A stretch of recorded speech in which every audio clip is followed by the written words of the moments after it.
In 1974, two friends, Tom Moldvay and Lawrence Schick, at Kent State University began playing Dungeons & Dragons and almost immediately decided that they also wanted to build a setting to play their games in. Later on, that setting, The Known World, would be published as TSR's second Dungeons & Dragons setting, and we're going to talk about it today on Daddy Rolled a One.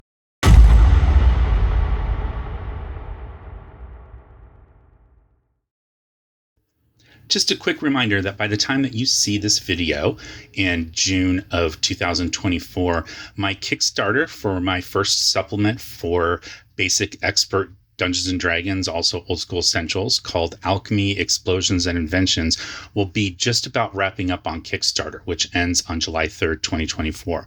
So we're kind of down to the wire here. If you want to jump in at the Kickstarter prices and get a 48-page supplement, 2 different types of backgrounds, either parchment or plain white paper, for those who find that easier to read, illustrated by fan favorite artist Dennis McCarthy and my friend Bill Green, who also did the layout and the covers. And there's also a hardcover exclusive that you can only get as part of the Kickstarter. So if that sounds interesting to you, please head over to my Kickstarter page. The link is in the show notes, and please share it with any of your friends who are interested in old school fantasy role-playing games. Thanks. Hello there, and welcome back. I'm Martin, and this is another video in my series on the history of early tabletop role-playing games, including Dungeons & Dragons. So today we're going to be talking about what was at the time called the Known World setting, which debuts, as far as TSR is concerned, here in this module from 1981. This is The Isle of Dread by Dave Cook and Tom Moldvay. So we've briefly touched on the Known World before, but there is a much longer history behind the setting.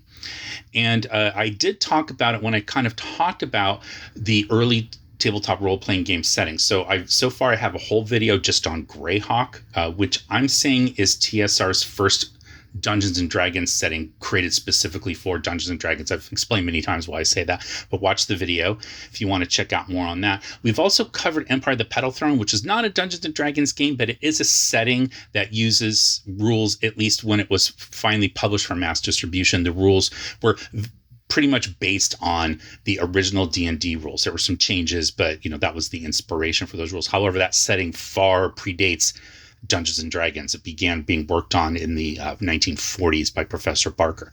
We've talked about Blackmore, of course, many times, and at this point everybody knows that Blackmore also predates the publication of Dungeons & Dragons, and in fact was one of the influences for creating the game. So today's setting is a little bit different because it's the first setting that was designed by players of Dungeons & Dragons. So they were playing D&D when they created this setting, and then it eventually gets published as an official D&D setting, but it was created not by TSR but by gamers who ended up working for TSR later. So if that kind of history stuff sounds really interesting to you, like the original settings and where they came from and who created them, then you want to make sure to please like this video and also subscribe to the channel and hit the notification button to be notified for whenever I post a new video. And if you could please share it with your friends, that's the quickest way for me to grow my channel. So I know a lot of people don't like talking about that and saying to like and subscribe, but I find that it helps. And we're going to move on now and start talking about this setting. So in 1973, there were 2 gentlemen by the names of Thomas Moldvay and Lawrence Schick, and they were students at Kent State University in Ohio. Now, Tom Moldvay, we know, was born in 1948. Lawrence Schick, I can't quite find an actual birth date for him, but they were, contemporaries because they were in college together. So he's born, I would guess, somewhere around there, give or take 2 years either way. So they were in a science fiction book club, and then Tom Moldvay goes to a science fiction convention. And while he's there, he picks up a box set of Dungeons & Dragons. So 1974, this would have been that early wood grain box set. So not, the one that I've shown many times here, not this white box, but the wood grain covered box. And he brought that back to his friend, Lawrence Schick, and he DM'd a game for Lawrence. Now, they said that they kind of had a little trouble with the rules because they weren't necessarily explained all that well. And if you've read OD&D or if you've heard some of my previous videos, you would understand that that is the case. It's not necessarily the best written presentation of the rules to help people who don't know how to play, to teach them how to play. But in any event, he DM'd a game for Lawrence. Lawrence DM'd a game for him. And despite the fact that they found a lot of gaps and holes in the rules, they decided that they kind of knew it. They kind of got the idea of what this game was about. And so one of the first things that they decided was that they wanted to create a world to play games in, and they wanted it to be a shared world. So one of the things that they were very influenced by was the Lovecraftian or Cthulhu mythos, whatever you want to call that, where H.P. Lovecraft had kind of created this universe where he told stories in, but he allowed other people to tell stories. So, I want to say most famously, I don't know if it's the most famous, but it's a very famous author that wrote stories that also used some of Lovecraft's inventions and ideas was Robert E. Howard, the author of the Conan stories and many others. But he wrote stories that took place in that sort of Lovecraft universe or multiverse or whatever you want to call it. So they wanted, Tom and Lawrence, Moldvay and Schick, they wanted a universe or a world where fellow DMs could run games and use this shared world so that they could move their characters back and forth between DMs, but within the same story structure, the same world. And that was the world that they created. So I'm going to break this video up into a few different kind of segments here, because there's a lot of ground to cover. And quite honestly, it's not all going to fit into one video. So I'm going to do in this video, the first thing I'm going to do is read an interview and go over an interview that was done with Lawrence Schick, unfortunately, after Tom Moldvay passed away. So he passed away in 2007. And I think this interview was on the Blackgate website. It was done in 2015. I think 2015. And it was with Lawrence Schick. So after Tom Moldvay passed away, very young, unfortunately. But Lawrence talks a little bit about their influences and stuff. And so I find that it's going to be easier for me to read that from the screen and comment on it. So that's going to be the first part of the video. That's going to kind of be like the origins, is where we got where we're going. Then I'm going to come back and briefly go through the information that's here in this adventure module. So you saw the map here on the center spread. If I can get it to open. Right here. Okay, so you see the map. Now, this is a part of the known world. It's not the entire known world. This is part of what is eventually going to be called, I say Brun. It could be Brun, but I think it's Brun. It's a portion of the continent of Brun, which is where the majority of these stories take place in the basic version of D&D. Okay, and then in the first part here, they kind of explain what all that is. And then at the end of the video, I'm going to go over sort of the version of this world that's been published is not the right word. It's been posted for people to read. Originally, the world was called, I think it was Imirrhos, Imirrhos. And there's some documentation you can find online, and I'll put links in the show notes below where I found this. But you can see what the original conception of the world was. And probably my favorite part of it is the idea that these early worlds, like Blackmoor, like Greyhawk, they were settings, but they were also games. So you played a game of Blackmoor, and you technically played a game of Greyhawk before it was called Dungeons and Dragons. And these folks were playing a game of the known world using the Dungeons and Dragons rules, but those rules are so flexible, as you know, that they had to make up their own rules. So there's whole documentation of essentially the rules that these people had to make up, Tom and Lawrence and the other DMs in this group that were running games in the known world. They're house rules that they made for original Dungeons and Dragons. And then we're going to see how many of those actually are going to come into the game that Lawrence and primarily Tom Moldvay publish when they get to TSR. So I find that very interesting, going through all these rules that they have. But one of the most fascinating things that I found in the pre-setting materials of Imirrhos is how they define alignment. So they take each of the three core lines, because remember, in original D&D, there was no good, evil, access, and law chaos. It was just law chaos. You could be lawful, neutral, or chaotic. And in those pre-early setting materials, they divide alignment up. Again, it's on that law, neutral, chaos, linear line. But then each one of those is broken up into 6 further categories where they define from like, you're ultra lawful to like, oh, you're a little bit lawful, but not quite neutral. And then neutrality is defined the same way. And then chaos is defined the same way. And I love that part. I think it's really interesting. And I actually think it helps explain how to play characters within those different alignments, remembering that alignment at this time was really supposed to be an adherence to, or you're taking sides in this cosmic war between the forces of law and the forces of chaos, and you could be good or evil and pick that you're on the side of law just as well as you could be good or evil and pick that you're on the side of chaos. So I think that's really interesting. You'll want to see my video on the history of alignment in D&D. I think it will help explain that more if you're new to the game and you don't understand that nuance where there was no good and evil in the alignments. Okay, so but really quick, I want to talk about before we get into that interview with Lauren Schick, I want to talk a little bit about Tom Moldvay. Now I have talked about him a little bit before when I did my video on the Moldvay Basic D&D set. So there's a link to that up here. But this, you guys know this. This is a set that I started with, the exact same one that I got as a kid I got this in spring of 1982. It was an Easter gift from my mom. But Tom Moldvay comes to work at TSR in 1980. So Lawrence Schick starts in 1979. So he and Moldvay created this world from 76 to 79. They started it in 74, but it really took form finally where they could run games in it in 76. And then between 76 and 79, they kind of solidified it and made it their own thing. And then in 79, Lawrence Schick goes to work at TSR, and he quickly moves up through the ranks and then gets promoted to like one of the heads of product development. And he hires his old friend, Tom Moldvay, who he knew was very creative. And Tom Moldvay comes on, and one of the first assignments that he's given is to write this version of the game. So if you remember, we've talked about this before, but this is, of course, the original game in 1974, the 3-book box set.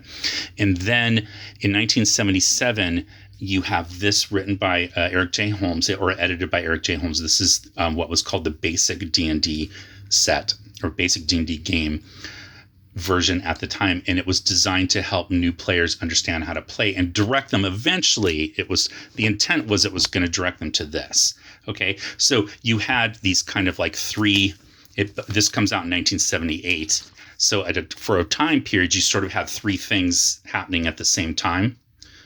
Okay, and this only covers levels 1 through 3 and then tells people to play this. Okay, and then they decided when Advanced D&D came out, and there's whole reasons for this. We've talked about it so many times. Please see some of my other videos, or leave a comment below if you don't know, and I'll direct you to where those videos are.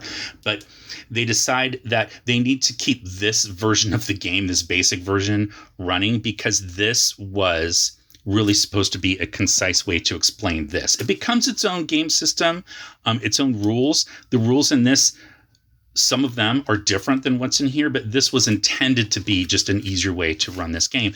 And so they decided, because they wanted to still have 2 separate games, they didn't want to have just one.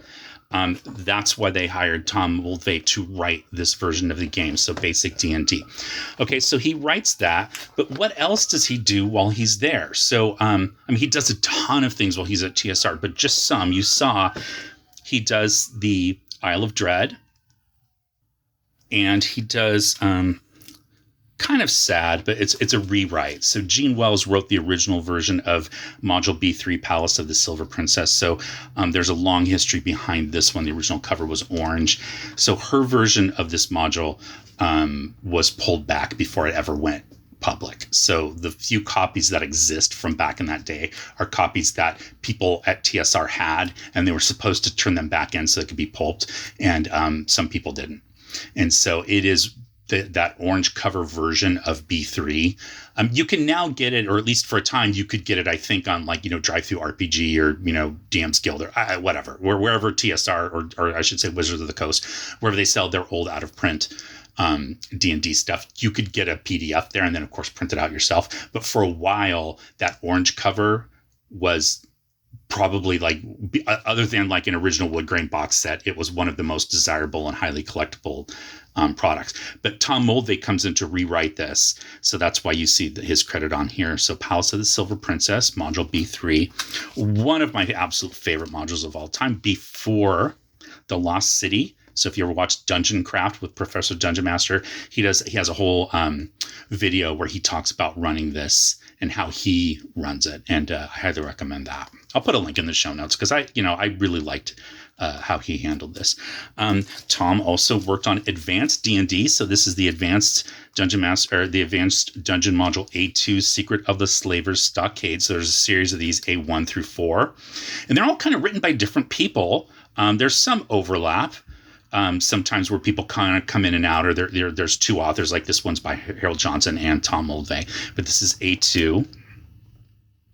And then another fantastic adventure. This is Castle Amber, Dungeon Module X2. So this is for the expert set of, BX D&D. So I know I go through this BX and all that kind of stuff kind of a lot, or quickly, I should say, because I have talked about it a lot on the channel. But again, if there's confusion or you have questions, just leave them in the comments and I can direct you to which video you should watch to kind of catch up. All right, let's quickly talk about what Lawrence Schick works on. So we're going to go over this a little bit when we read his interview, but I just wanted to show a couple things. So here's a perfect example. This is Dungeon Module A4 in the Dungeon of the Slave Lords. So this is part of that series that includes A2. It's A1 through A4 is the original series of these modules, and Lawrence Schick writes A4. Okay, so you have that, and then you have one of my favorites as well, Dungeon Module S2, White Plume Mountain. Now, this is the first module that I ever purchased with my own money. I did tell this story before, I think, but the short version of that story is that this module costs less. So something like this at the time, or like this, cost $6. But I remember it was $6 at the store. This was $4.50. I don't know why. I mean, I know why. It's much shorter. This is only 16 pages. This is longer. You can tell it just by looking at it that it's thicker. Okay. But because it was cheaper, $1.50 was a lot of money back then. So I had made a deal with my dad that if I washed his company car, because he got a per diem or an allowance to like get his car washed, his company car, and he drove the car home. So I made a deal with him that if I washed his car by hand, he would give me that money and I would go use it to buy a module. And this is the one that I bought at the toy store at the mall.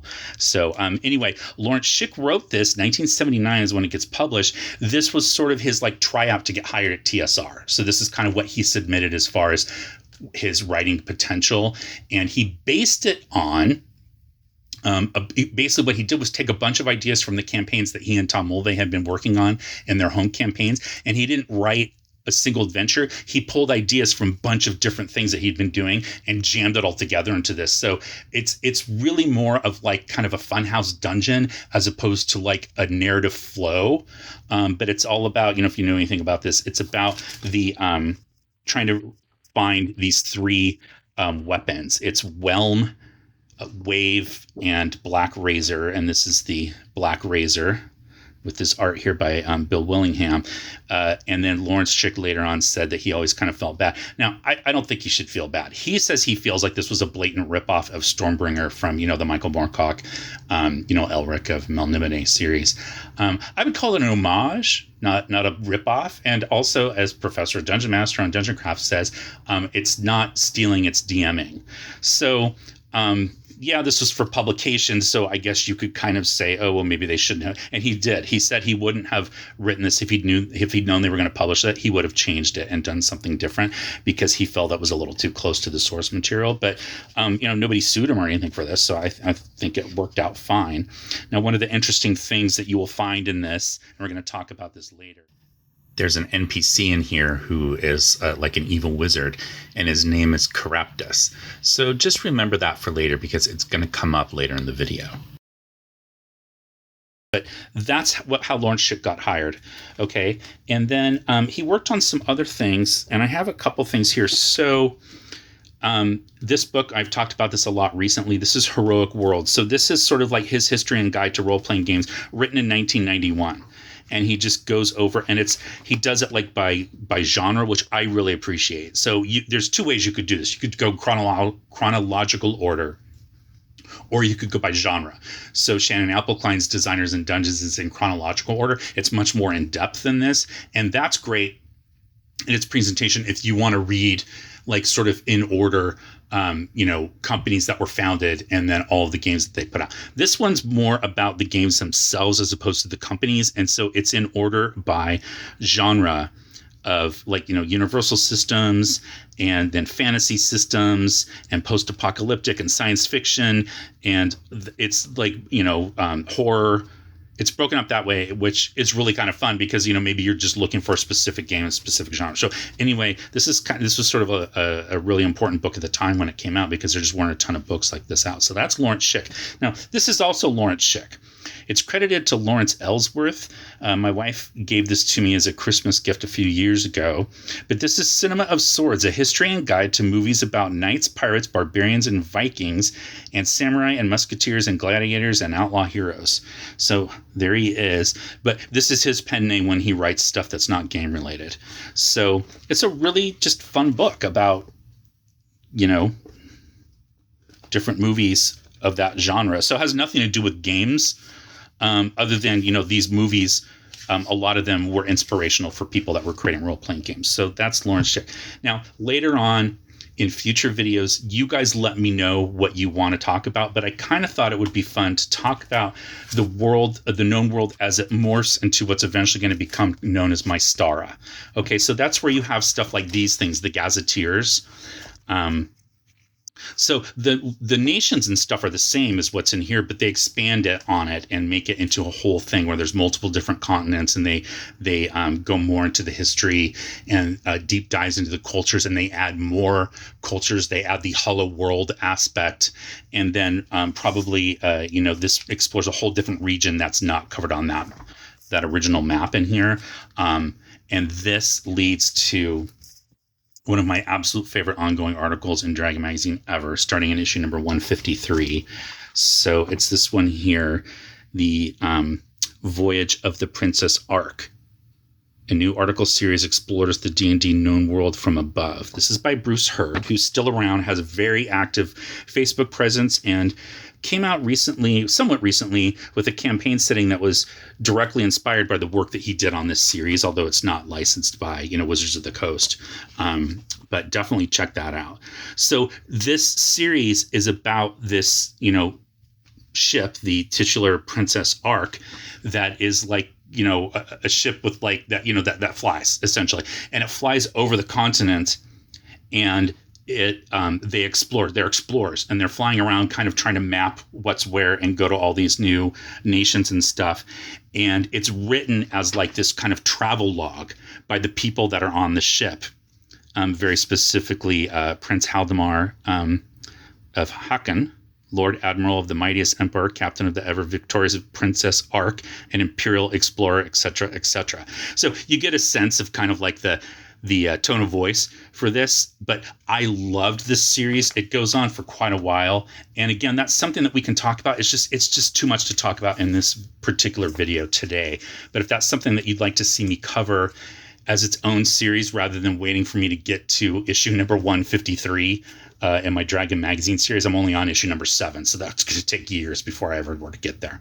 All right, but let me know about that. Meanwhile, stay tuned, and we're going to go over to the origins and where the known world concept came from. Okay, so this is the interview with Lawrence Schick. It is from 2015, and this is hosted on a website known as Blackgate, Adventures in Fantasy Literature. So this is kind of cool. I stumbled across this a few years ago, and I just bookmarked it because I love the known world. It's probably my favorite D&D setting, I would say. Way more than Forgotten Realms, more than Dragonlance, and even more than Greyhawk. Greyhawk is a tough one too, because I really, really like it, but I think maybe this one edges it out. I don't want to, read this word for word, but I kind of just want to go through the article. And again, there will be a link to this blog in the show notes if you want to go read it for yourself. But he talks about finding some pages of their pre-TSR homebrew Dungeons and Dragons rules that he created with Tom Moldvay. And that's one of the things that I was trying to mention earlier, was that while the known world is a setting, it was also a game that had its own rules. So its rules were based on D&D, but those original D&D rules are extremely flexible. And so they were creating their own rules to fill in the gaps or to just make it more close to what they actually wanted to do. Okay, so he talks a little bit about, coming across that. He tells how he met Tom Moldvay at Kent State University because they were in the science fiction club. So we talked about that, and they wanted to collaborate. And then Tom goes to a science fiction convention, brings the D&D back, and they start playing. He says white box edition. It wouldn't have been the white box in 74. Again, it would have been that wood grain box. White box is sort of what older people in the, some people call them grognards. What do you want to say? I would be a part of that group. White box is what we talk about when we refer to original D&D, but it's a catch-all term. It doesn't mean only the white box version. It just means original D&D. So they start playing this instead and wanted to create a fantasy world setting. And so he talks about how they had read widely in world history and mythology, which is, again, very evident in how the known world takes shape. To me, it's very, very different from Greyhawk. The known world, you very clearly look at these different cultures and you can say, oh, that's based on this real world culture. Greyhawk, and I think it's to its credit, Greyhawk is less like that. It's definitely based on, there's history stuff in there, but I don't always think it's exactly quite so apparent which specific cultures Gary's pulling on for certain things. So he talks about enjoying some of this same fantasy fiction. They traded Lynn Carter Ballantine adult fantasy books. Lynn Carter, of course, is one of the authors that Gary Gygax lists in Appendix N. And then he says they traded that back and forth, but they also read Howard. So Robert E. Howard, Conan, H.P. Lovecraft, Tolkien, A. Merritt, Haggard, Harold Lamb, Dunsany, Hodgson, I think Machen, and Zelazny. So almost every one of those names are going to be names that you see in Gary Gygax's Appendix N, but a few of them aren't. And so, again, that's influencing them to make this world a little bit different.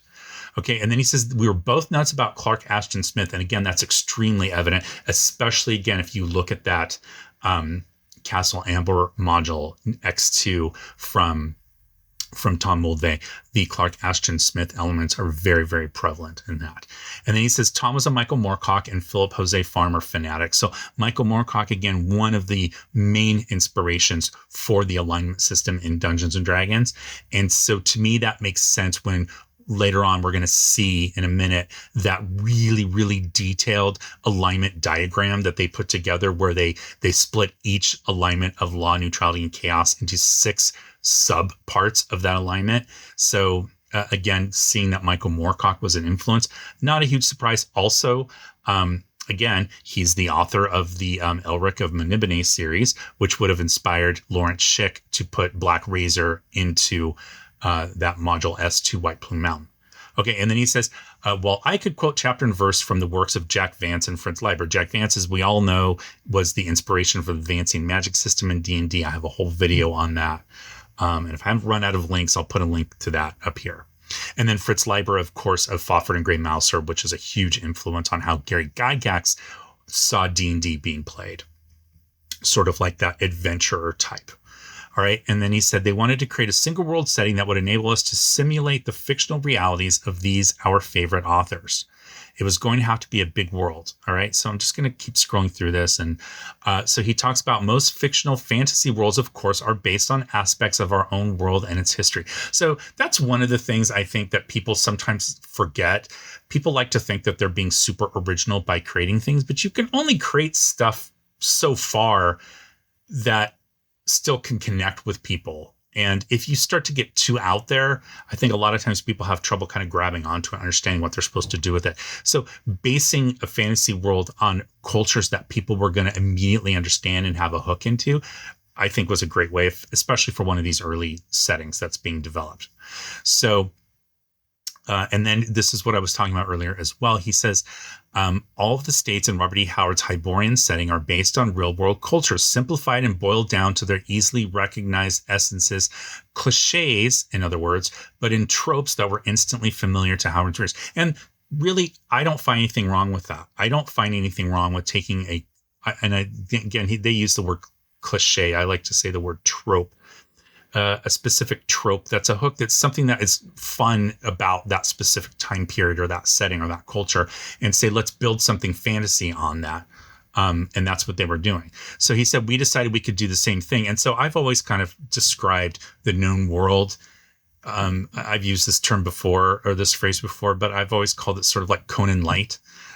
So it is very Conan-like, but not as gritty and dark and grim as the Conan world. So it's a little bit more fun. You've got gnomes and flying ships and like that kind of thing, that more whimsical element to it. But at its core, the design principle was the same, which was to take, again, these real world Earth cultures and then adapt them into a fantasy culture.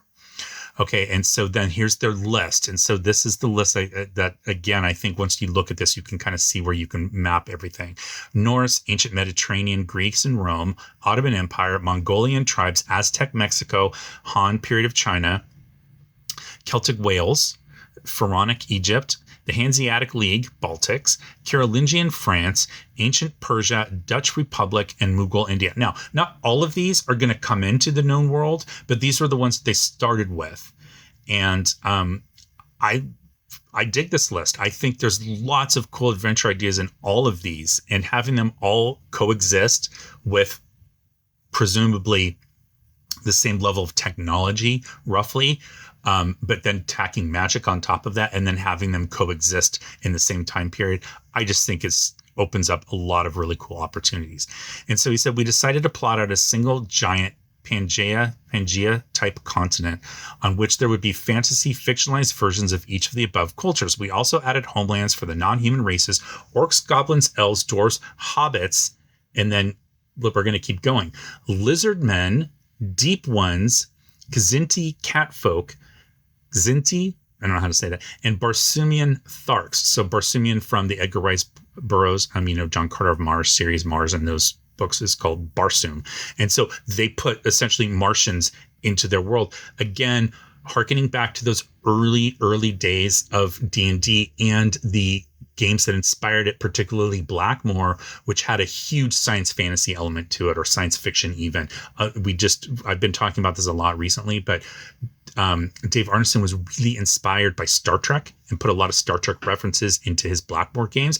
And then you have here in Mars, the John Carter of Mars books. So first off, they are referenced in Appendix and Gary Gygax, but you even see things in like, first TSR publishes a game called Warriors of Mars that quickly gets pulled down. It is also one of the, and I was talking about, earlier, sort of those really important, or I should say collectible things from TSR history. Warriors of Mars is one of the most collectibles. I was just looking at one. I think it was $10,000 and it's just a tiny little book. It's like the size of one of the original 3 books that was part of the original box set. And it's because it got pulled so quickly because they published it with no license. They didn't ask for permission. They just published it and it got pulled down really, really quickly.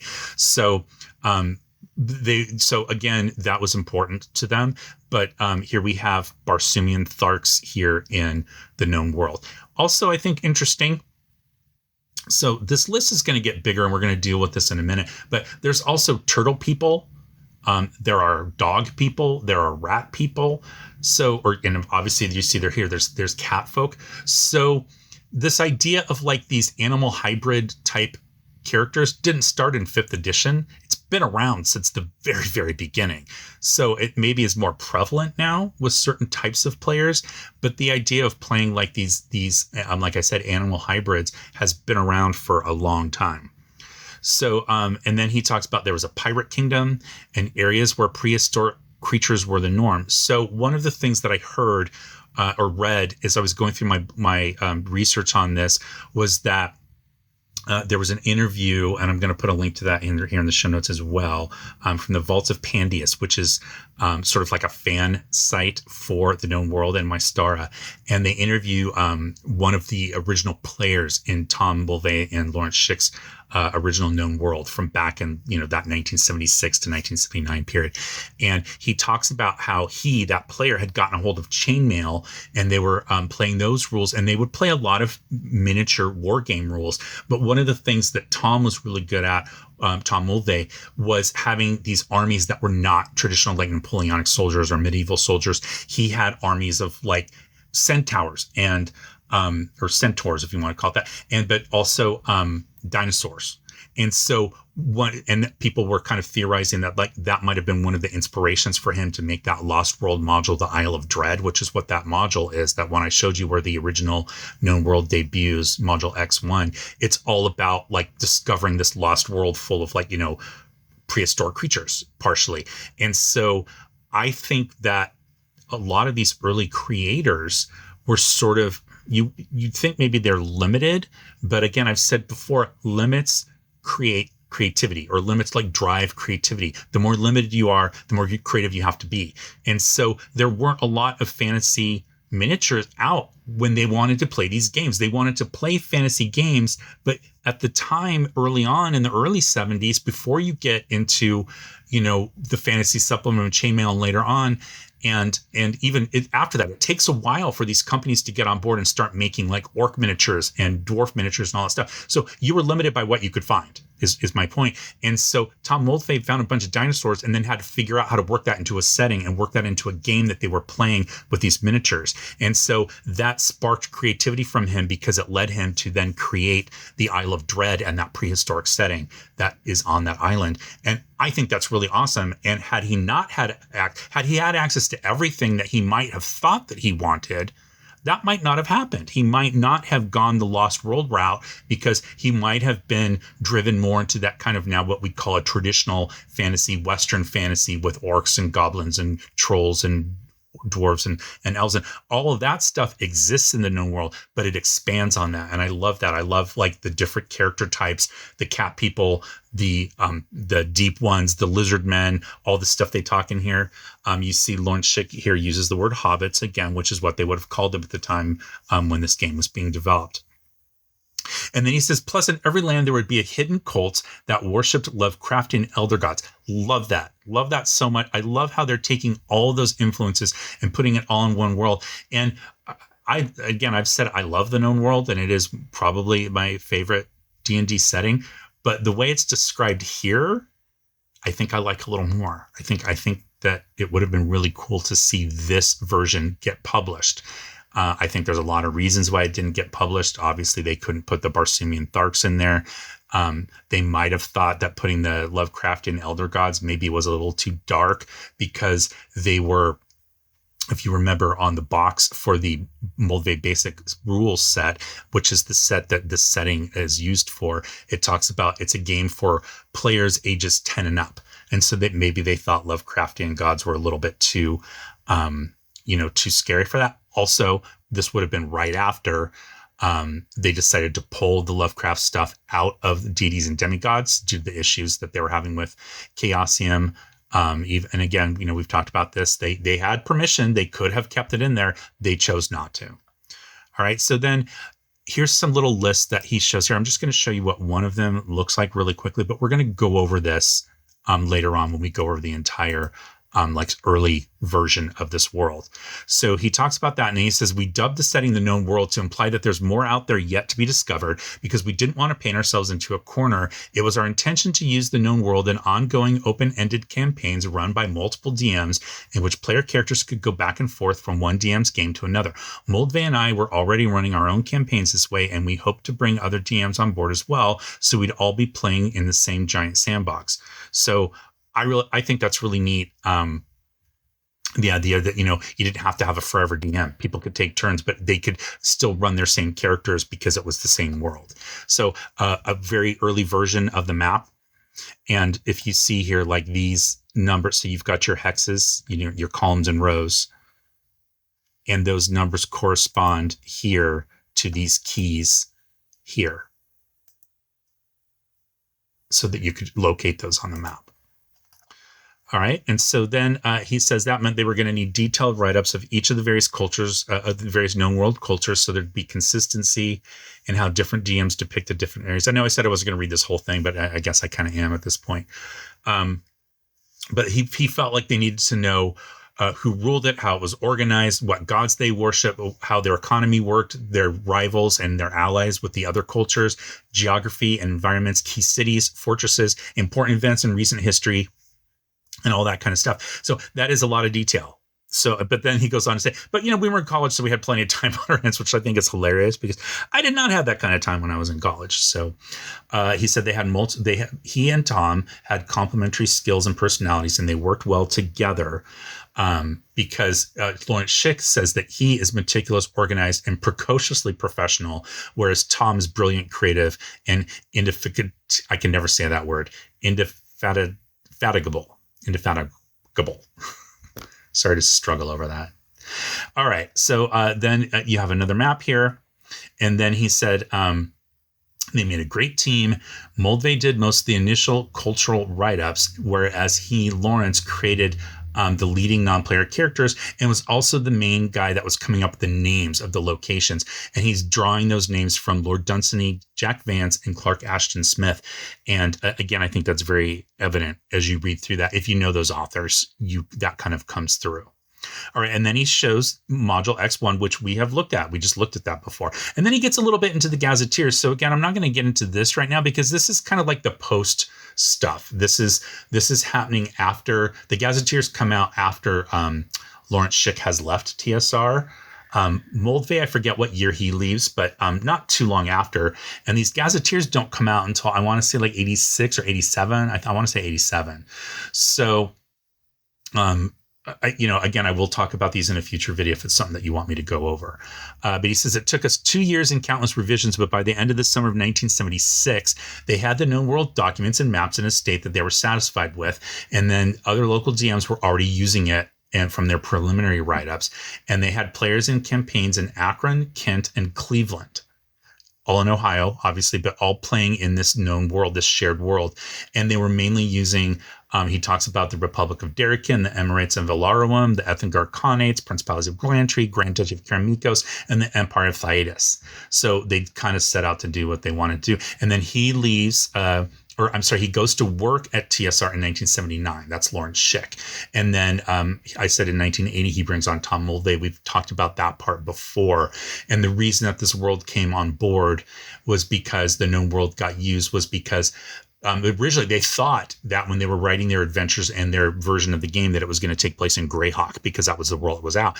And the folks at TSR and Gary were like, no, Greyhawk is for advanced D&D, not for this other line, original Dungeons and Dragons, or what I would call basic or BX D&D.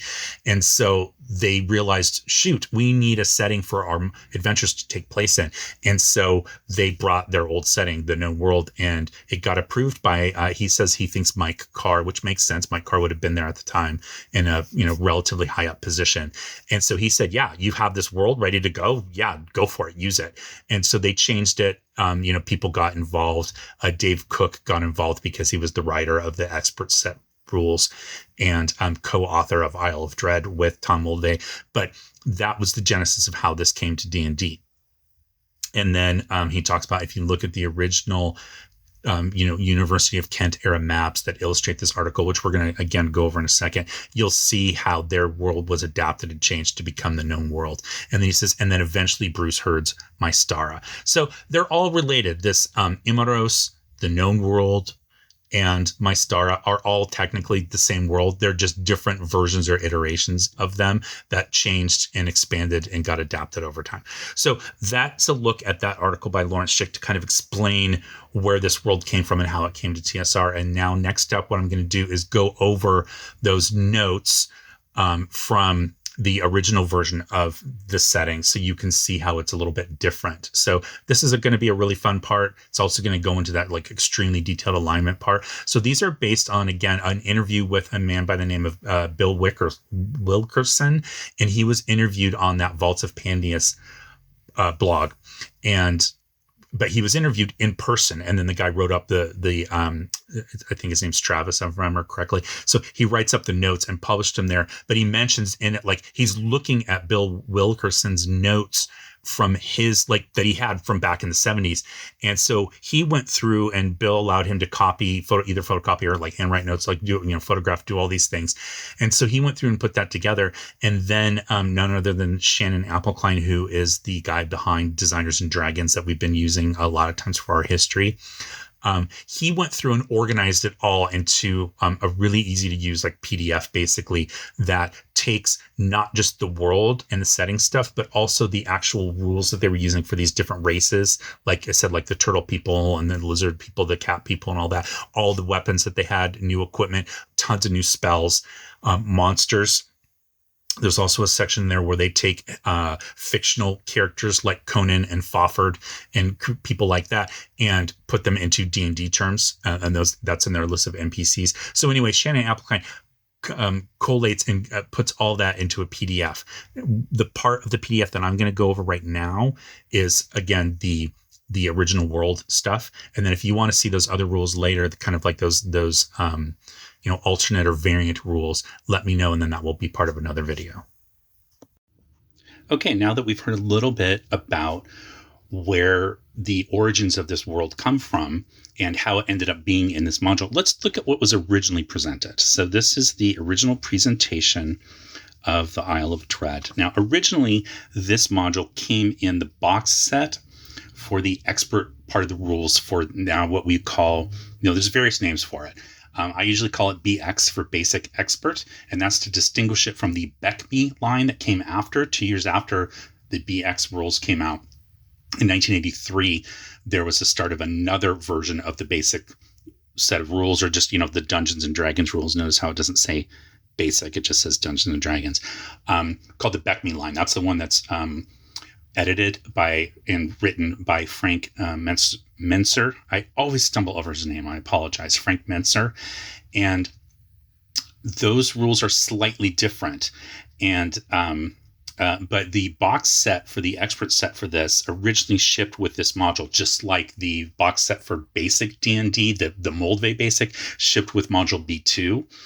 The expert set shipped with module X1. Now, I acquired this independently. You could also buy them separately. So I got the module first, and I didn't get the expert rule book until much, much later. I actually ordered it off eBay much, much later because, and I've mentioned this before, my dad actually was very nice. He used to go into the office on weekends, and I would do work like clean up his office and do things like that.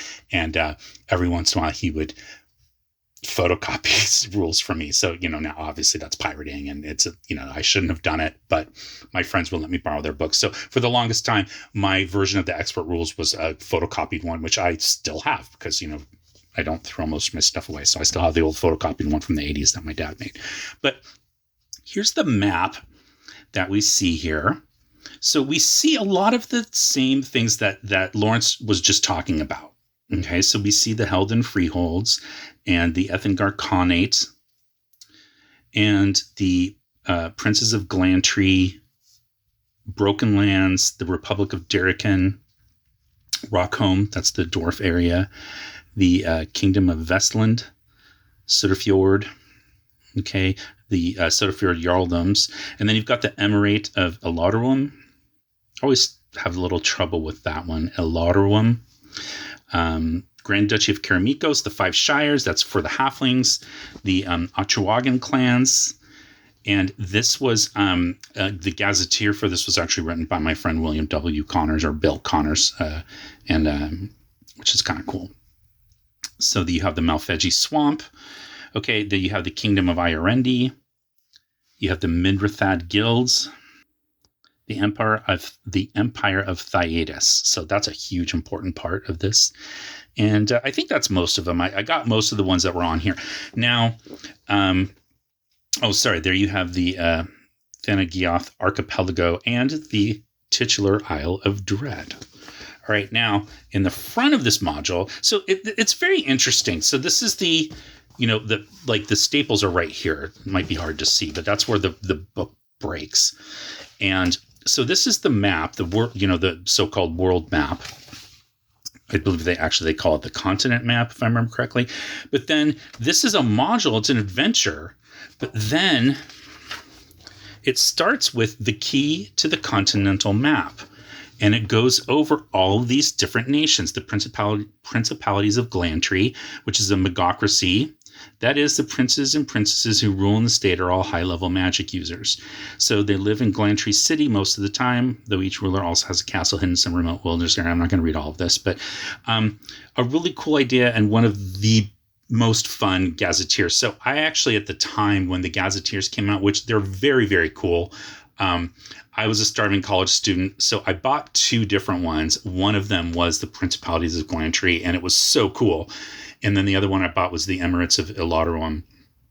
But I never got any of the other ones in print, so I only have the other ones as PDFs. But a really cool concept, and one of the few nations in here where culturally or historically you can't necessarily look to a real Earth world culture and say, oh, that's what they base the culture of Glantry on, because it's this magocracy.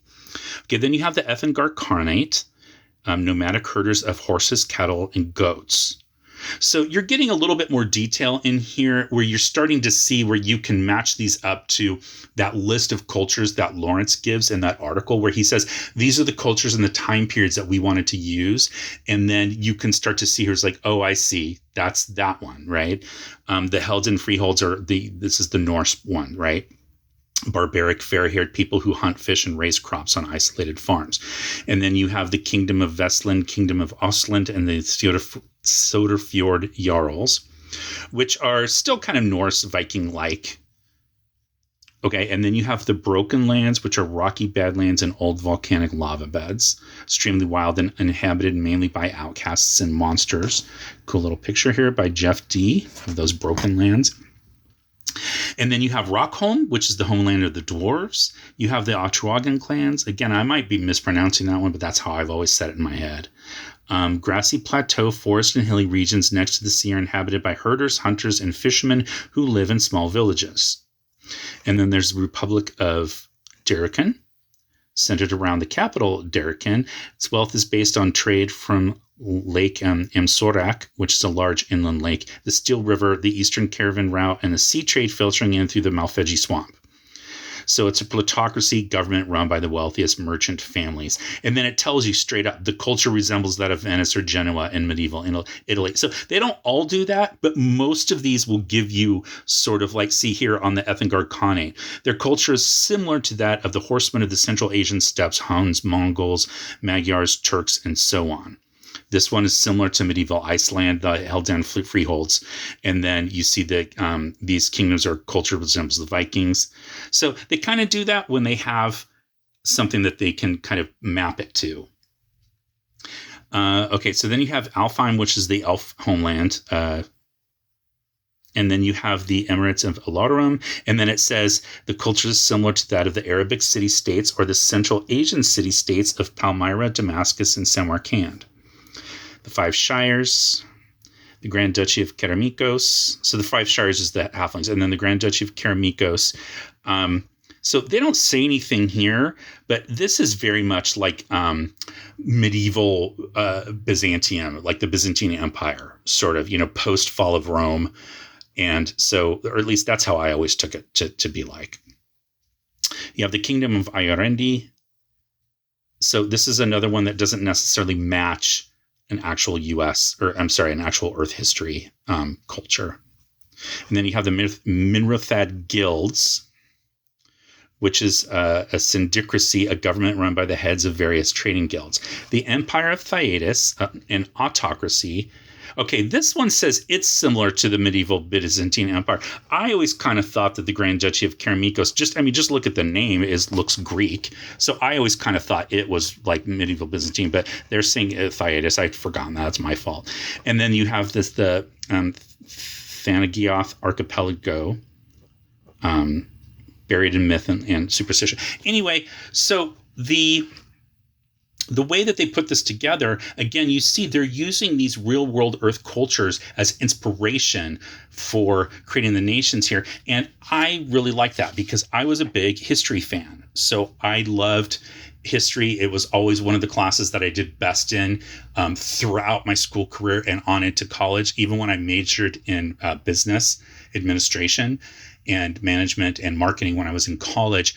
As my, I just forgot the word for it. Like, the classes you can take that, like, you don't need to take, but you have to fill in your course curriculum and take like certain things that aren't necessarily related.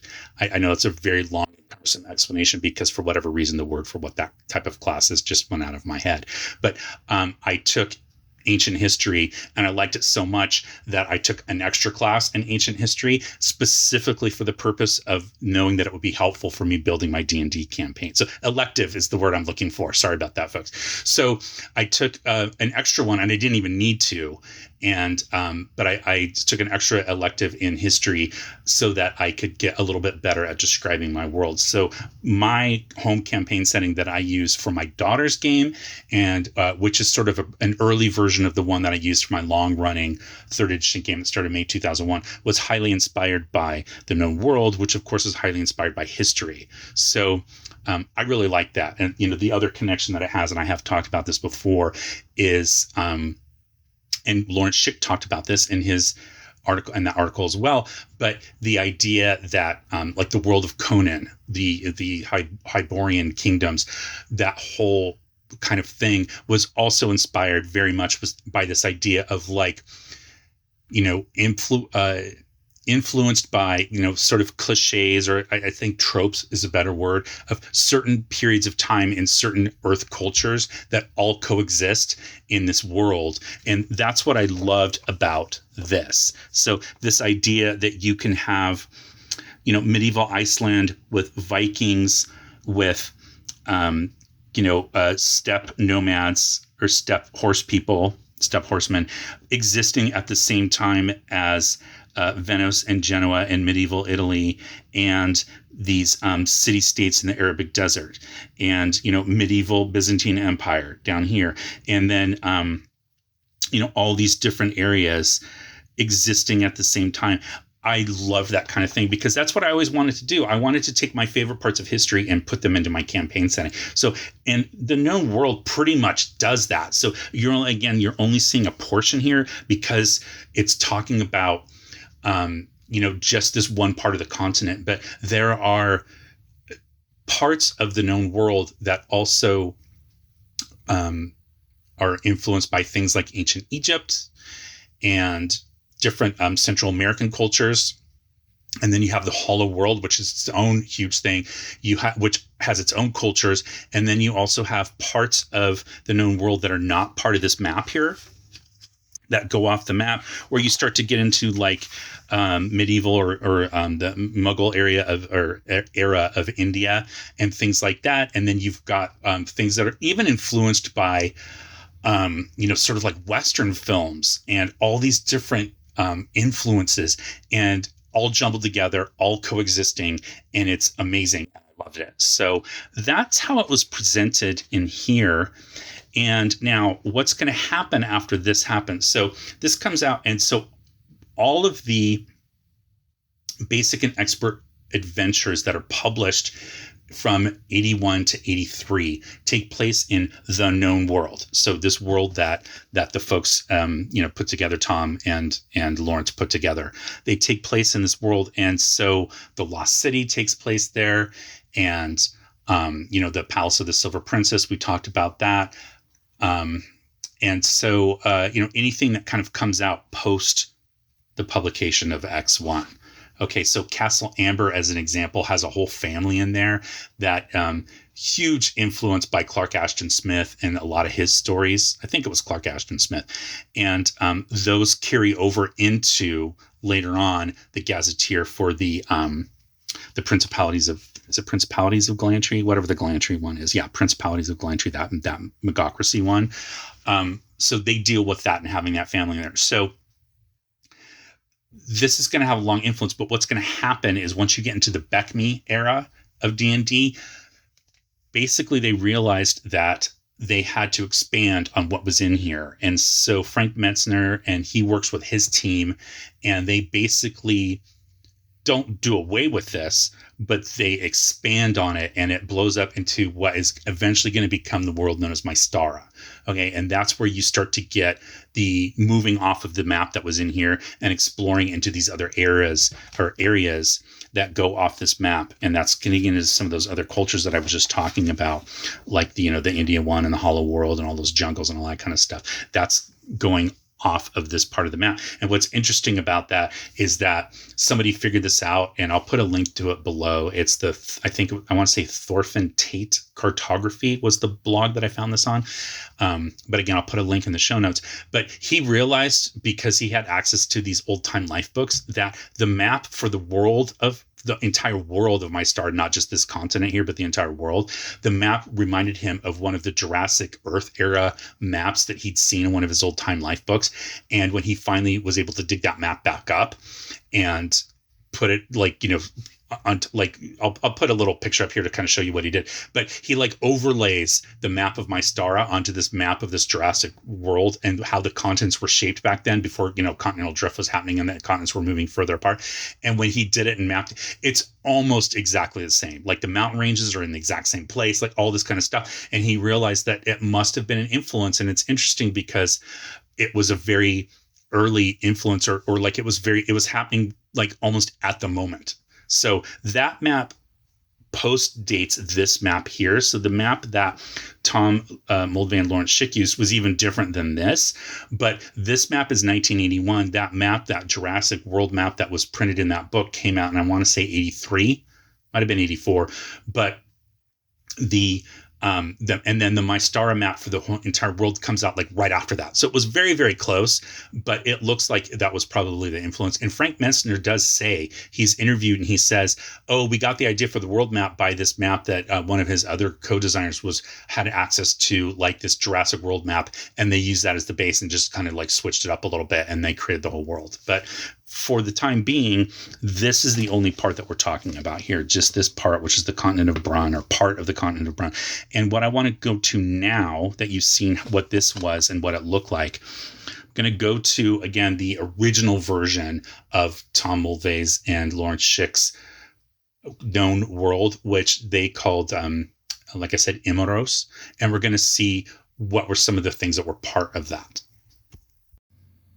Okay, so now we're going to talk about this collection of the notes that were from Bill Wickerson from his interview with Travis over at Vaults of Pandius. I think that's where I want to say all of the notes. I know the majority of the notes, but I think most of them might have come from Bill Wilkerson. And then, as I mentioned, Shannon Appelkline collected them and then organized them into this PDF here.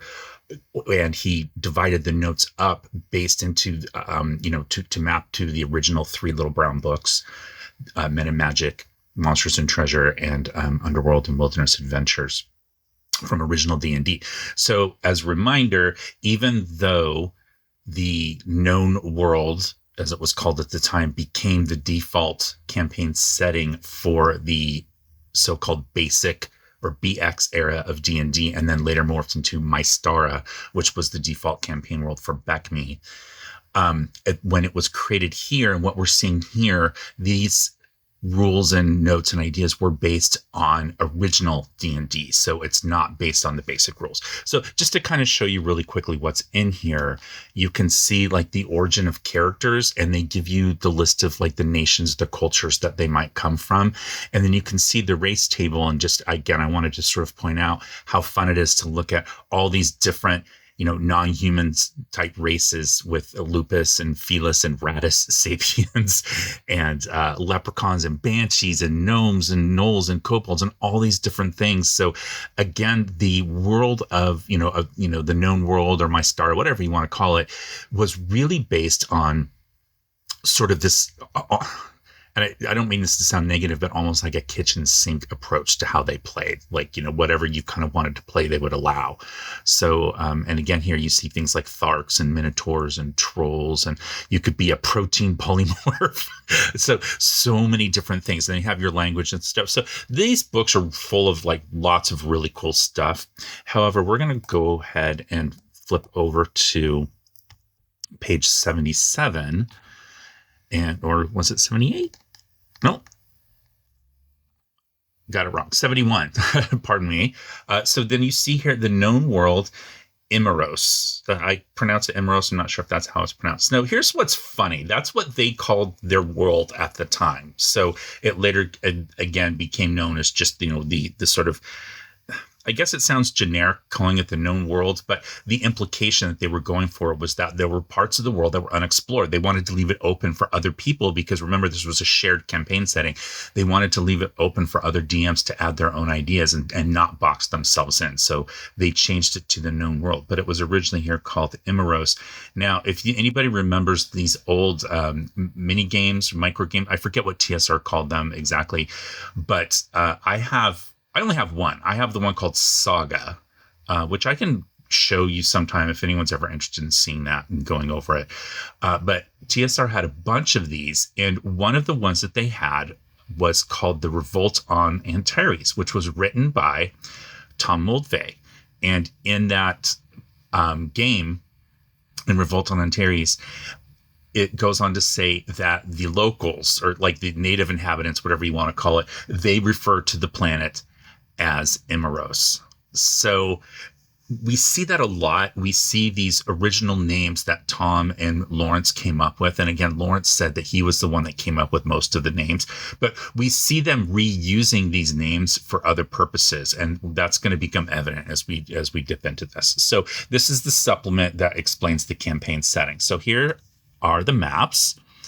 And so you see here, again, it's the column and row format. So you have rows as letters, and then you have your columns as numbers that go all the way up to 100. And then your columns go down to, it's just coming off the edge of the map from these scans. It goes to at least HH. I'm not sure if it went any farther. You can barely see over here the tops of the HH on the right-hand side, and it's completely cut off on the left-hand side, just based on the way the scans were made. You can see it's just crooked. So that's nothing I did. That's just how they were scanned into the book here. So, and then here you see the list of cities. And so then you can match them up on the map. So as an example, let's just do the first one. You see Caraptus. So HH99. So if we go back all the way over the far right-hand bottom corner, you see a little black dot there and one of the hexes. And if you line it up, that is in column 99, row HH, and that's the city of Caraptus. So that's how they use these. Alarum Z81, and then you go over here and you can see, again, this is going to be on the right-hand side. You go to row Z, which is about 2/3 of the way down, and then you see, column 81, and you see that black dot in the center of that desert there. That's Alarum, the city of Alarum. So anyway, that's what the map looked like at the time. So we're going to see some different names on here. So I mean, again, the first one that should jump out to you is Caraptus, because this is the name that Lawrence Schick ends up using for the evil wizard in Module S2 White Plume Mountain. So originally it was a city in the world of Imirrhos, or the known world. It's not going to make its way into the world map that we saw in X1 Isle of Dread. So, but the name does get reused again by Lawrence Schick. So, Alarum, Minrathad, Sklavok, Derikin, there's Nunk Rhubarb, Glantry, Thyitis. So all these are going to have little write-ups later on. So I'm not going to read them all now because it's a little easier to read as we get later. And some of these scans, the type is just so light that they're a little bit hard to read. But not all of these cities or nations or cultures are going to come into the known world. Most of them are, but not all of them. And then he has things like the Empire of Setsevi, which the capital is at Sklavok. And then you have the Kingdom of Elasia, and that has twin city capitals, and so on and so forth. Okay, and then over here on the right-hand side, you see a list of languages. So you've seen languages twice because, or we're going to see them twice. They're going to repeat them again, but this is the list that they have here. And then you have your intelligence that tells you how many languages you can learn, and they have taken a influence from the Greyhawk supplement, which Greyhawk supplements is the one that started to introduce the idea of exceptional strength. So that humans that had an 18 strength, if they were fighting men, they could roll a percentile to get, a higher strength. So rather than go from 18 to 19, you went from 18 to 49% or whatever. That exceptional strength ends up being adopted into advanced Dungeons and Dragons first edition, but it doesn't make it in basic. But what a lot of people did was they extrapolated, that was the word I was looking for earlier, from the strength in Greyhawk and started applying it to other ability scores. We've seen this before. I forget which product we were looking at, but one of the authors did a write-up where they had exceptional dexterity, I think it was. And so they were assuming, I guess, that because it only mentions strength in Greyhawk, that you could do it with other ability scores. However, in advanced D&D, that's proved to be, not correct. And the only ability score that has any kind of exceptional rating is strength. All right. So, but this is using that exceptional intelligence to learn more languages. And then your list of languages here. So now you have your prime alignments. So this is what I was talking about earlier, and probably where I'm going to spend most of the time as we go through this document. So you see here, they have law divided up into 6 categories: absolute order or high law, goodness, harmony, justice, vengeance, evolution, knowledge, and war. And then you have this, similar 6 definitions for each of the other 2 alignments. You have neutrality of preserving the balance, which is high neutrality. You have nature, personal power, the 4 elements. And then he writes in here in pencil, very hard to read, but it says elemental. And then it says beauty, the arts, and love. And then in parentheses, it says aesthetic. And then the last one says pacifism / rejection of the physical, but that's crossed out and replaced with war. So one of the things that you will notice here, since they replaced that one, is that all 3 of these have an aspect of them, law, neutrality, and chaos, that is a war aspect. However, the neutrality war aspect is not written up in here. So that is just crossed out and replaced with war, but it's not explained in these documents because they were using this older version of pacifism and rejection of the physical. All right, and then for chaos, you have absolute randomness, personal power, war, life / fertility, evil / death, and devolution. So one of the things, again, that I wanted to sort of point out as we talk about how we look at alignment, you can see that law does have in setting B or subsection B, goodness / harmony, and chaos in subsection E has evil / death. So in a way, they're equating evil with chaos and goodness with law. But then you look at something like life / fertility being under chaos. I wouldn't consider that evil. Most people wouldn't. So personal power is probably a little bit more selfish than it is chaotic. And then you have something like vengeance under law. Most people wouldn't necessarily consider that good. I mean, Batman's sort of, vengeful, I guess you could say. And I think he straddles the line between lawful good and lawful neutral, quite honestly. But again, I think that, adding the other axes of good and evil sort of, I guess it makes sense, but it also starts to muddy things up because it's adding on a sort of an ethical or a moral component to this when this is really based on this other concept of, again, aligning to these cosmic forces. But in any event, the way that this is explained is that each one of these descriptions, it gives you the tenets of what it means if you follow that. What types of characters would normally follow that tenet or subsection, and then it gives you a deity, which I think is really fun. So most of you might know that later on in the Mystara version of the known world, there are no deities, there are immortals, and player characters themselves can become immortals. So they kind of change that, and because again, they were trying to distinguish it, make it different from what was going on with, say, Greyhawk or by the time we get into Mystara, especially the later parts of Mystara, Forgotten Realms is around. You've got Dragonlance around, and all of those are really focused on the deities. And so they took a different tact to have the immortals But here they still had deities. And you see the write-up here this is based on the way the write-up was done in Gods, Demigods, and Heroes, which is a little, the small size supplement for original D&D that predates and is the precursor to Deities and Demigods from first edition Advanced Dungeons and Dragons.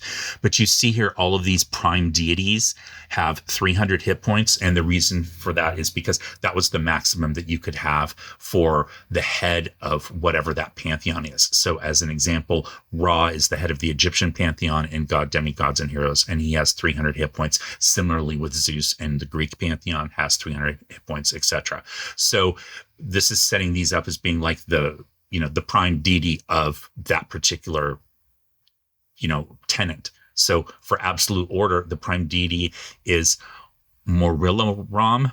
I have trouble pronouncing it, but it's very clear that it's supposed to be, it's spelled the same way backwards and forwards. It was called a palindrome, I think. So Morilaram appears as a huge, blindingly white cube, tetrahedron, octahedron, or similar perfect geometrical object. So this is predating the Modrons by almost a decade, I think. Not quite. I think Modrons come out 1983 in the Monster Manual 2 for Advanced Dungeons and Dragons. So this is, 1970, between 76 and 79 when this was created. So I guess, a little more than a half decade before. But in any event, it talks about, his abilities. He can use all magical and clerical spells, has psionic ability. His AC is irrelevant because you're not going to attack him. He cannot be insulted or flattered. He has little or no interest to dealing with individuals, but this indifference makes him utterly fair. He will only appear personally in the event of a massive chaotic incursion. He generally prefers to work by granting power to those who can aid his purposes. Through this power, though this power may be revoked upon completion of the task. Talismans of protection versus various chaotic creatures are his usual rewards. So I wouldn't say anything in that write-up describes this character of absolute order of being good. It's all about order. So this, to me, it's like the epitome of being lawful neutral, because it doesn't care about good and evil. It cares about your being lawful and following, the law and being orderly. And so, and then it says, even in the tenets, the only tolerable form of existence is with everything in order and in its place. It is necessary that uniformity be imposed upon the world so that perfect control of all actions can be accomplished, thus eliminating all disruption and discontent. And then it mentions that monks and paladins are probably the most common types of characters that would follow this tenet and this deity. So that makes sense. So, and again, as a reminder, monks and paladins are part of original D&D. So by the time this is written, when they start writing these notes, 1976, by this point you've had Greyhawk and Blackmoor come out, and as we're going to see later, we know that at this point also Eldritch Wizardry would have come out, because all of those are explained, as are the psionics, and then the way that they're doing the writers for the deities, that comes from God, Demigods, and Heroes. So the first 4 supplements for original D&D are out, which is why monks and paladins are included in here, even though they're not part of the original classes for original D&D and the original 3 books. So I'm not going to go through that much detail on all these deities here. If there's any that you want more info on, leave me a comment, and I can always come back and revisit this. But there's gods for law, goodness and harmony, also followed by monks and paladins. And the prime deity is Cerulia, who is a beautiful hermaphrodite dressed in flowing robes or golden ornamental armor, riding a white Pegasus, which has a max of 40 hit points, which is hilarious. The Pegasus carrying this prime god that has 300 hit points only has 40. But I say only almost in quotes, because having 40 hit points in original D&D would have been like massive. So then you would go on to law, justice, and vengeance. And here we see something interesting in that assassins can follow this tenet of law. Although it says good must be rewarded with evil. Goods, parentheses law, must be rewarded, and evil, parentheses chaos, must be punished. So I guess this would be a good type assassin, maybe like a James Bond or something, which is kind of interesting. But again, it starts to muddy that water between, I think it muddies the water between law and chaos being stand-ins for good and evil, even though it specifically says here that good is law and evil is chaos. But that's not going to stay true as we go through this. Then we have law evolution, which is monks and assassins. Not quite sure why. It's sort of, I guess it talks about sort of like Darwinism and evolution, really. You see here social Darwinism. And then the deity is Slarskin Obel, which is a perfectly formed man in the prime of his life. And then in matriarchies appears as a woman. And so that's the deity there. I forgot the deity for justice and vengeance is Marley, known as the Inquisitor. A man with blazing eyes wearing a black cowl and robes and wielding an ebony staff. Kind of funny. Okay, so that's that one. Then you have knowledge, and it doesn't say what types of characters would follow this, but the prime deity is Sejima, which appears as an old white-haired sage, can answer any question, though he may choose not to. His priest, augury, and divination spells will have a better chance of success than usual. So again, they're using this to kind of start tweaking the rules to like fit the cultures and the environment that they wanted to go for, which, is what everybody did back then. So then you have war, and this is militant law war. So monks and paladins could follow this. And then the deity appears as a giant bearded warrior in full armor of red dragon scales with dragon teeth strung all around his neck as a bracelet, and uses a hammer of law.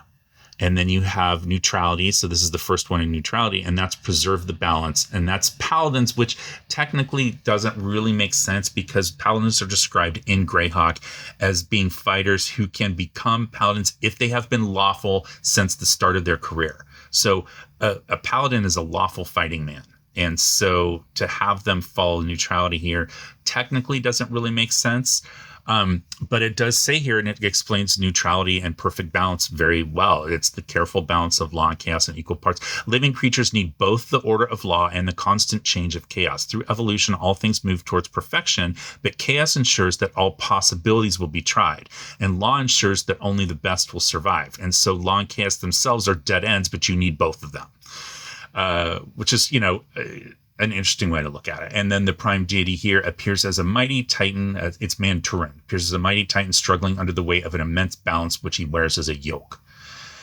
And then you have nature, which is druids, and their deity is a 40-foot tall treant. So at this point, we have changed. Originally in D&D, they used the term ent from Tolkien.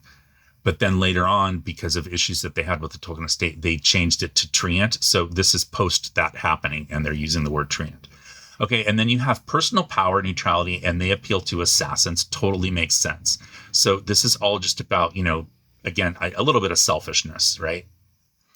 Okay, so that's assassins, and their god appears as a richly appareled man or woman formally dressed, fights, if they must, with a +5 flaming sword, and that can shoot fireballs, and worshippers who have contributed enough at his shrine may have a favor done for them, 5% chance.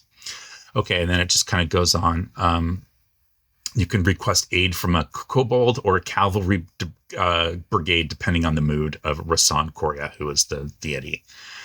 And then you have the 4 elements. And now here's the only one where you don't have a prime deity. You have these I don't know what term you'd use, but they're not prime deities. And you can tell that right away because they only have 200 hit points, only, again, in quotes, as opposed to 300. And there's one for each of the 4 elements, earth elementals, air elementals, fire elementals, and then water elementals. And it talks about like who worships them, like mariners and the flying races worship the queen of the air elementals. But also mariners, fishermen, and aquatic races might worship the king of the water elementals. Then you have neutrality, beauty, the arts, and love. And this goes into how man's highest achievements are in the arts, for only there can he transcend his mortality. The only worthwhile occupation is the creation and appreciation of beauty. Man can make of himself an art form, and appreciation thereof begets love, which refines the senses and further increases our appreciation of all that is beautiful. So I really like these descriptions because I feel like, if you've ever seen like the descriptions in any of the other, editions, whether it's first edition advanced D&D or third edition, I spent a lot of time with that one, or even in 5th edition, I don't really feel like any of those necessarily do a great job of explaining like why you might follow that particular alignment and how it would impact the way that you play. But this gives you this idea of like, okay, well, if you're neutral, you might be about nature, you might be about the elements, or you might be about just beauty, art, and love. And all of those can be neutral because that's the thing that you're focused on. And that is not a good or evil thing. That is just aligning yourself with these cosmic forces. And so this is making beauty, arts, and love the equivalent of like these cosmic forces that impact our daily lives, right? And so then you have the god there who appears as a stunningly beautiful youth who can be either male or female. And then you have pacifism and rejection of the physical. Now remember, this gets changed in that chart. They changed this to the neutral subset of war, but here they're still doing it as pacifism, rejection of the physical. And all it says as far as characters that follow is that there's no bards.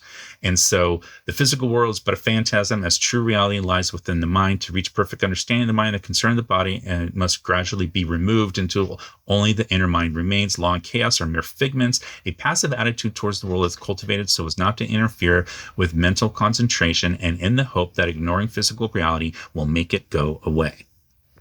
Then for chaos, first up, we have absolute randomness, which is, high chaos, they call it. And it says the ideal, the tenets are: the ideal is the coexistence of all possibilities, which will come about when the bonds of law and time, which is a lawful concept, are broken. The ultimate goal is a return to that condition of total randomness that supposedly existed before the imposition of law. So, again, I wouldn't say anything in that is particularly evil sounding, unless you think not following order is evil.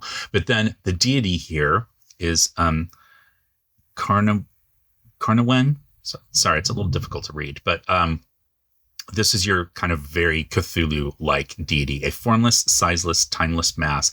The sight of Carnawen drives mortals instantly mad. Fortunately, it is impossible for more than one tentacle to appear on the prime material plane. So just funny the way they describe that, because I guess it's just assumed that you knew that this thing had a tentacle. And that the tentacle only contains 10% of its total hit points, and its appearance is continually changing subtly. Armor class also continuously varies from a high of 10, or the worst being 10, to a -9, which would be the absolute best of all time. And then with this form, however, Carnawen can throw any possible spell. Carnawen more often works through his agents, which are usually Baldanders. He rewards those who aid him by improving their attributes and by absorbing them into his substance upon their death. So that's your, prime deity of absolute randomness. And then it goes on here to describe the next layer, which is personal power. This is chaos. And this one appeals to assassins and, I think makes sense as well. I do think it's interesting because there is something very similar here. You have personal power with neutrality, and then you have it here again with chaos. However, the personal power here is all about the destruction of law, offering the greatest opportunities for a clever person to take advantage of, whereas the neutrality one was framed differently. So it says chaos holds the promise that anyone can be great and powerful under the right conditions. The rigid forms of law offer no chance for the individual to get ahead. By fomenting disorder, an unscrupulous person can gain an end to the personal power he desires. So that sounds very much like an assassin. And then the prime deity is this wereboar who's the size of like a frost giant, which is kind of funny. It's kind of cool. It's cool imagery. And then you have chaos war. So this would be, the opposite of the lawful type of war, the militant law that was talked about in the law section, and getting into here, saying war is the most inherently chaotic action that humans can undertake. Conflict is to be encouraged not only against law, which is a prime consideration, but just for its own sake. A good all-out war may disrupt things so much that law may lose its grip on the world completely. And then the god here, very classic description, a huge warrior in black armor with red trim, and then in his presence all chaotic warriors fight at +4 and all lawfuls at -4, and he wields the whip of chaos, which I really thought that sounds kind of cool. And then he has all these, it says he prefers to send one or more of his sons to fight for him. And then again, just really creative stuff in terms of describing these sons. One is a 15th level were tiger, one is a stone giant, which is interesting because I think in more modern terms we tend to think of stone giants as being I don't think quite this chaotic, maybe.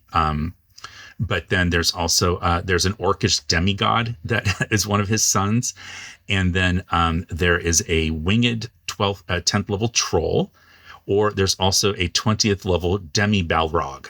So he has all these different sons that he can call, and they're all totally different, which is kind of fun. All right, then you have here chaos of life and fertility. So again, nothing evil about this at all. Life in its infinite variety is the true finest example of chaos. Fertility and change are the watchwords. Law as the imposition of order and stagnation ultimately equals death. Such an end must be fought vigorously so that life will have a chance to explore all of its possible options.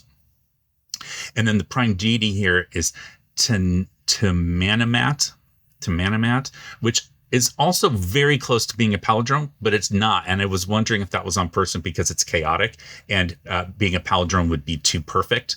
And so it throws it off by throwing an E in there instead of an extra A. But otherwise, this would also be a palindrome. I never read that anywhere. Just something that I noticed when I was going through this.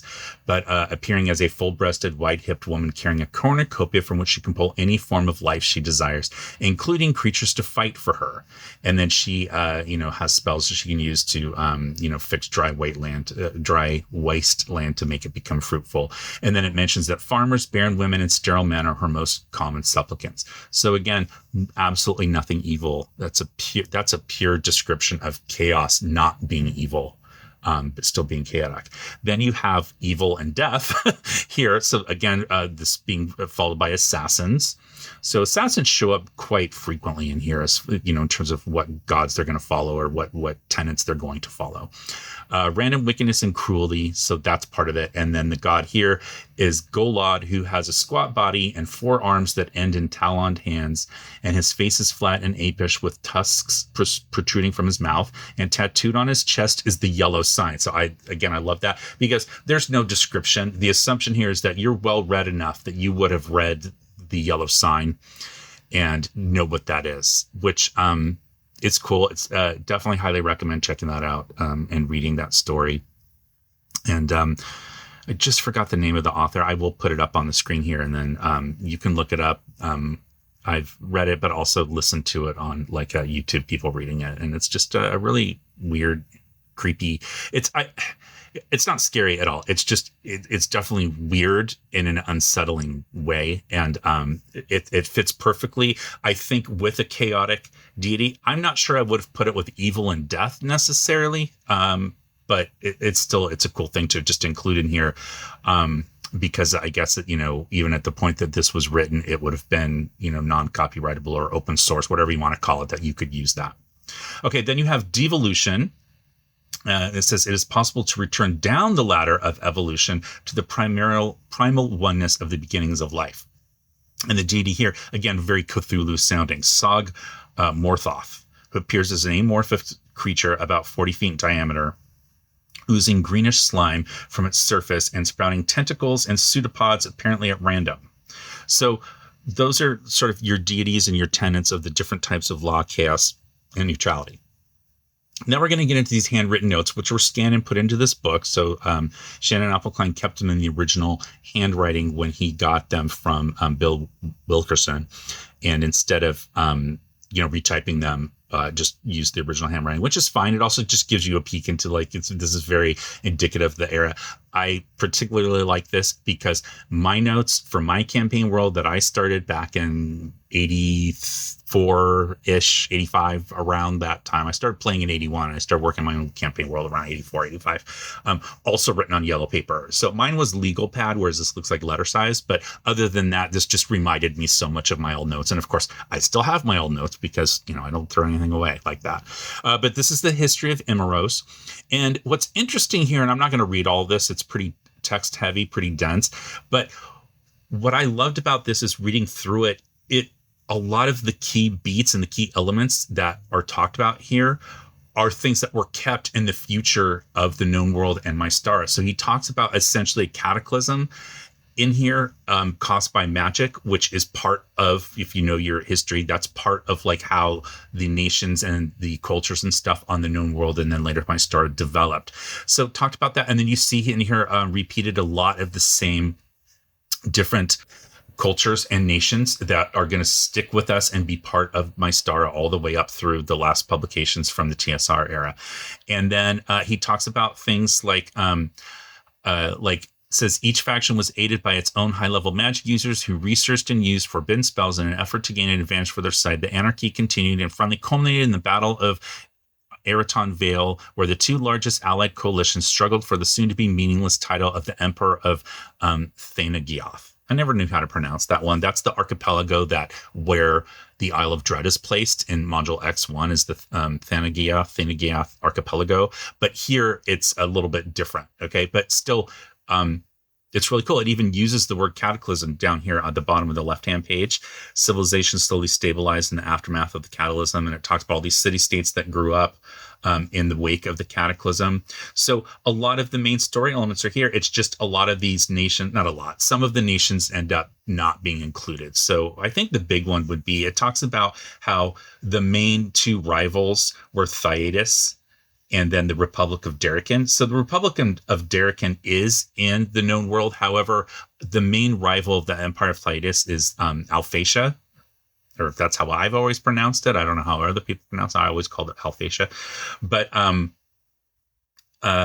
so that's not in here. But also then it says the Kingdom of Setsevi also bids for power. So Setsevi doesn't make it into the known world. So it's pretty prevalent or prominent in these writings, and it doesn't make it into the known world. I'm not really sure why, but it doesn't. So it says those are the three largest powers, and then there's like a few other ones that it does talk about. So then you have your geopolitical synopsis. So these are the descriptions of each of these nations. So the Empire of Theatis, and then it goes over here on the right-hand side, Republic of Darrican. And then you have Setsevi, which I talked about before. So I read this on the Vaults of Pandius website. So, which is, again, a great resource if you're looking for more information on, Mystara. But Travis, the guy who runs that website, talked about he does this really interesting thing where he talks about sort of the etymology of these names, like where these names come from a real world Earth perspective. And so Setsevi is, I guess, a combination for the old Russian word for like Caesar. So that's the first half of the word. And then the last half of the word is sort of like the anglicized version of Muscovy, which was what people would call Moscow. And so, they're both like anglicized and they're mixed up, and they don't necessarily make sense in that original language, but that's where that name comes from. And so it comes from. And then when you read through that, you can see, if you're interested in that kind of stuff, which I think is really fun, you can find out like, oh, this name like actually looks to have, real world inspirations for how it's put together and why it's written that way. So it's kind of fun. So then he goes through the Thasian Confederation, and then he has all these different countries here. Now, most of these ones here aren't going to make it into the known world, or at least in the form that they are here. However, look down here on the bottom right-hand page, you see Synodecia, population 320,000, and it is speaks the Thyadic language, and it's ruled by the powerful, rich families who built their fortunes on the broken backs of those who have hauled high-grade ore from the mountains 60 miles to the north. Synodecia is reminiscent of medieval Venice. Plotting and throat-cutting are the rule rather than the exception, and assassination is a refined art, goes on to say. So here's what's interesting. There will be nations in the known world that are more closely related to like, medieval Venice. And it talks about that. We talked about that earlier in X1, and we went through those. But Synodecia does appear later on in something written by Tom Moldvay. That is the Lost City, Module X1, or I'm sorry, Module B4. And it's the Lost City. And he talks about how there's this group of people that were like, the Synodecians. And so he's using the name from here. However, everything else that he describes has no relation to what he describes here. So this description for Synodecia here gets picked up and used for another nation when it gets published by TSR, but the name Synodecia is retained, which I think is kind of fun. So again, just like little things that pop out to you when you're going through this. Then you have Keramikos, and Akoros and Selenica and Akasoli. I think that's how you pronounce that. And then this kingdom, so Gorlellan, this doesn't really appear, to my knowledge, in later on publications for the known world. Irendi definitely does over here on the right-hand side. The largest sea power on the continent, it says. And then you have Minrathad. Definitely that's part of it. The Minrathad guilds, a prosperous seaport with import-export emphasis. So this changes, though. So it says here that the Minrathad is a matriarchy. However, we saw later on, it's more, I think it was the syndicracy. It's the one that's run by like the guilds. So that was Minrathad. Then you have the Emirate of Alaruam. And again, that definitely appears in the known world. You have Biazan, which doesn't. You have Dwyrain. You have Gugonix, which is a goofy name. You have Mavrand, Nankrubab. And then again, over here you have Caraptus, the eastern outpost of the Thyatic Empire, still a frontier town. Helden clans, that's still part of it, although it's the Helden, was it Freeholds, I think? It's the Helden something. Ethingar clans definitely appears in the known world. The Inoki clans, I don't believe do. Neither do the Dulesmere tribes, desert tribesmen who are also often guides for the Alaruam caravans. And then you have Nolo Nolo, set on an inaccessible plateau overlooking a barren plain. Nolo Nolo is a place of mist-shrouded mystery. That one I'm not familiar with as far as being part of Mystara in the known world. I should definitely point out, so again, I switched. We switched over. So my knowledge of the known world and kind of like where my meat is sort of in the descriptions in X1, and then also in those Gazetteers. But when I read the Gazetteers, I never just sat down and read them cover to cover and committed everything to memory.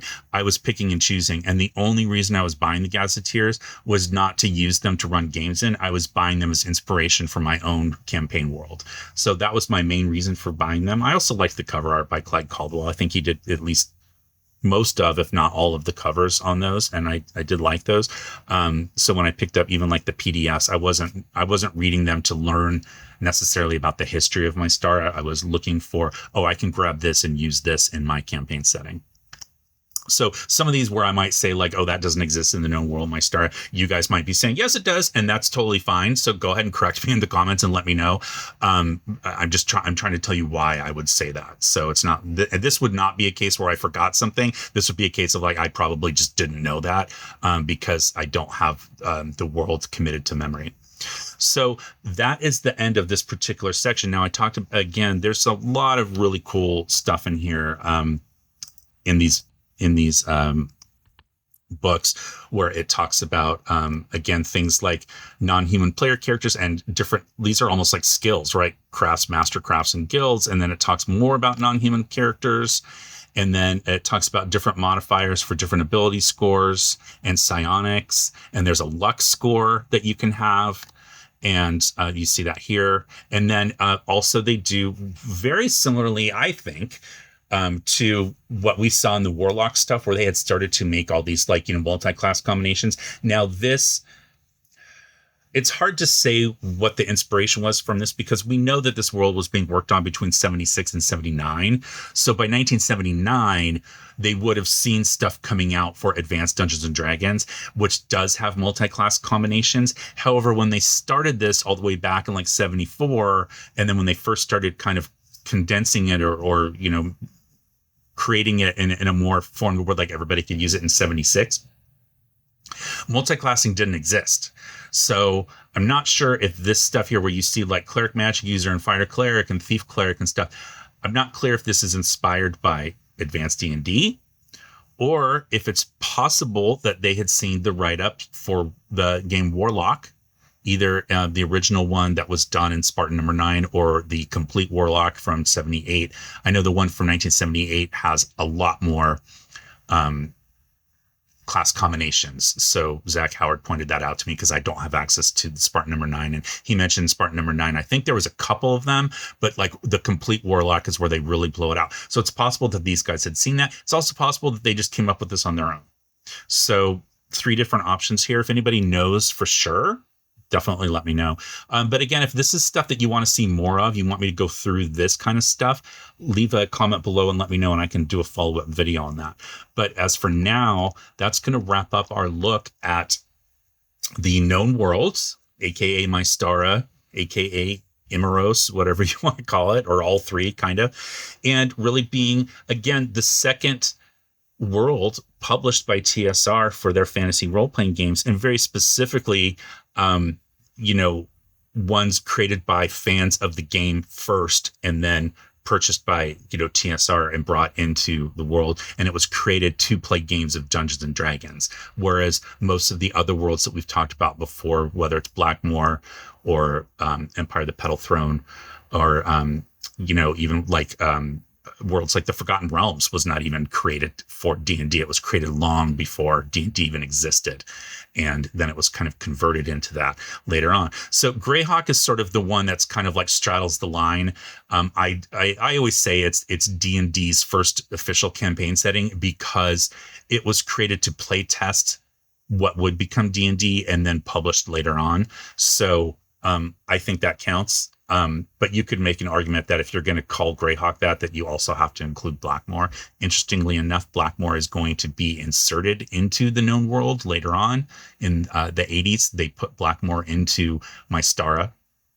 And there's a whole series of modules that Dave Arneson writes at the bequest of Gary Gygax. So after this whole lawsuit thing, Gary got back in touch with Dave and asked him if he would like to write some adventures in Blackmoor that take place in Blackmoor, but as a subset of the Mystara setting.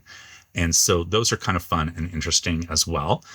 And so those are all future things that if anybody's interested in, we can kind of talk about those. But in the meantime, that's going to wrap this particular video up. So I would like to thank you very much for watching the video. Please comment below. And while you're down there, find places to join me on social media. So I've been doing some cool things. I have done another recent blog post, so you can see an update. I just did it late last week, I think it was. And then also on social media, I just tweeted, posted, and whatever, I don't know. I posted everywhere on Twitter, Instagram, and Facebook, a list of inspirational and evocative descriptive words that you can use that are based on the authors in Appendix N. And so I've been doing these for a while. I have up to, I think, 10 of them now. But those are things that you'll find if you follow me on social media, things that will help you run your game so you don't get stuck in a rut using the same words all the time. And if you could also please visit my shop, which is another great way to help support the channel. I've got hoodies and mugs and posters and t-shirts and tote bags, all kinds of stuff with really cool designs. I particularly like the dice patent designs. It's an easy and subtle way to let people know that you're a tabletop role-playing game fan. And I like mechanical style drawings like that. So you can find all those on my shop. There's a link down in the show notes. And with that all being said, thank you so much for watching. Stay safe, happy gaming, and I'll talk to you next time. And now for the bonus content, what I was drinking, what I was listening to when I worked on my notes for this video. So drinking wise, I don't think I've featured this one before. This is another Italian Amaro. This is Amaro Nonino, okay, from Italy. And this is first developed in, I think it was 1933. So it's kind of a relatively newer one. Most of the Amari that I have shown date back to like the mid to late 1800s, but this is 1933. However, the guy who did it, he's a third generation distiller in Italy. It's just that he's the one that kind of developed this Nonino style. So you see the bottle here. So it's meant to evoke sort of like pharmaceutical bottles because, you know, when this was first developed, as most Amari were, it was done specifically to be like, you know, a medicinal component, something that you would drink to, like, you know, settle your stomach and kind of, you know, that's what a lot of them are used for, I should say. So now you can just drink this neat after dinner, which is something that I do often, just have a little nip. You can serve it with soda. And most famously here in the US, it's part of a drink known as a paper plane, which is kind of like a new modern classic. So there is an old drink called The Last Word. I think The Last Word came first. I remember correctly. And the last word is an equal parts cocktail of gin, lime juice, maraschino liqueur, and green chartreuse herbal liqueur. So equal parts, super easy to make, very difficult to screw up. And people started to break that recipe down and said, well, if you break those equal parts down into their components and what they're bringing to the table, you can use that to riff off of and create a variety of different drinks. And so somebody created a version called the Paper Plane, which replaces the gin with bourbon, replaces the lime juice with lemon juice, and then replaces the green chartreuse and the maraschino liqueur, which is a combination of sweet and herbal, with instead a Maronino and then Aperol. And that's going to bring that bittersweet component there to replace those two components. So I'll put the recipe down below. Paper Plane is a lovely drink. It's very easy to drink in the summer, or spring when it's warm out. And it has a beautiful color as well. But I'm just going to drink it neat. I'm using this fun little glass. My daughter got these for me a few years ago. I just have a matching set. I have two. But let's pour a little bit of this. So cheers, or chin chin, I guess, as they say in Italy.